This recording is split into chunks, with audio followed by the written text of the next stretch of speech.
Перекистің пайдалы қасиеттерін білесіз бе? Сутегі асқын тотығы мүлде қауіпсіз және табиғи антисептик болып табылады.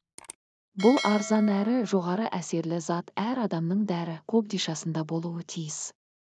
Сутегі асқын тотығы ерітіндісінің көмегімен тек жарақаттарды залалсыздандырып қана қоймай, оны дәстүрлі емес мақсаттарда да қолдануға болады. Ол үшін 3% сутегі пероксиді қолданылады, оны кез келген дәріханадан оңай табасыз. Киімдерді ағартады. Жуылған ақ түсті киімдер мен сүлгілерді 1 стакан сутегі асқын тотығы қосылған суда шайып алыңыз. Бұл уақыт өте келе ақ түсті киімдердің сарғайып кетуінен сақтайды. Сондай-ақ кетуі қиын дақтарды да кетіруге көмектеседі. Ол үшін дақ тиген жерге азырақ ерітіндіден жағып қойып, бірнеше минуттан кейін щеткамен ысқылып жуып, салқын сумен шайыңыз. Аяқтағы саңырауқұлақты емдейді. Бірдей мөлшерде су мен сутегі тотығын араластырып, күн сайын кешке таман аяқтың зеңді аймақтарына жағып қойыңыз. Мойын ауруын басады. Ұзақ уақыт жайсыз қалыпта отыратын адамдар үшін таптырмас құрал. Егер мойныңыз құрысып қалып, мойын бұлшық еттерінде ауырлық сезінсеңіз, орамалды осы ерітіндіге малып, мойныңызға тағып алыңыз, сыртынан сүлгімен орап қойыңыз. Мұндай компрессті 10-20 минут ұстау керек.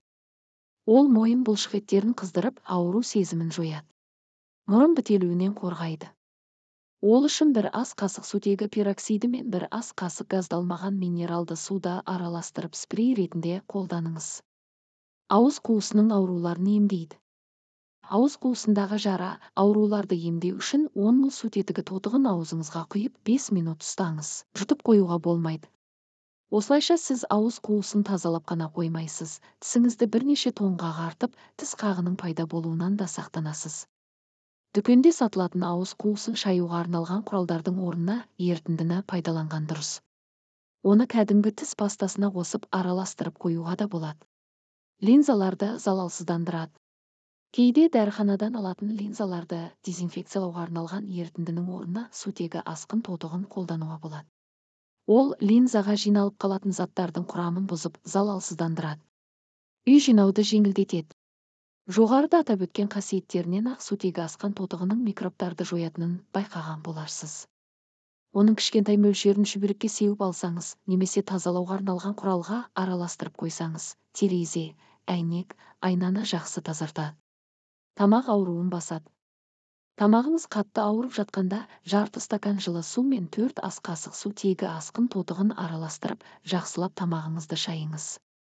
Сутегі асқын тотығы ауру туғызатын бактерияларды жоятындықтан осылай тамақты шаю тұмау, жөтелдің де алдын алады. Құлақты тазалау. 1-2 тамшы сутегі пероксидін жылы сумен араластырыңыз. Құлақ тазалауға арналған таяқшаны ерітіндіге батырып, әдеттегідей құлағыңызды тазалаңыз. Осылайша көп уақыттан бері жиналып қалған құлықты оп-оңай шығаруға болады. Сондықтан сутегі асқын тотығы дәрі қобдишаңыздан тастамаңыз.